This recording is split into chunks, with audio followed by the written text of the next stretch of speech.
Tuesday New Live. Magandang umaga. Maganda umaga, Mike. Joel, tuloy ang trabaho ng gobyerno sa harap ng pagpapatuloy ng search and rescue operations kay DILG Secretary Jesse Robredo at 2 piloto ng eroplanong sinakyan ng mga ito.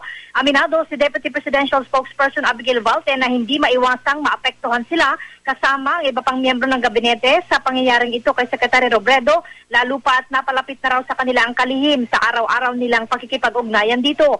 Maging si Pangulong Nonoy Aquino umano'y porsigidong makita na ngayong araw si Secretary Robredo kung kaya't lahat ng paraan ay ginagawa para mapabilis ang paghahanap.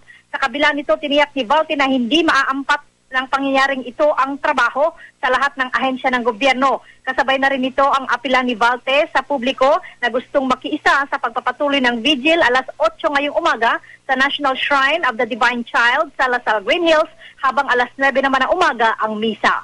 Ang inyong Kapuso Tuesday sa Gunyo nag-uulat para sa Super Balita sa Umaga Nationwide.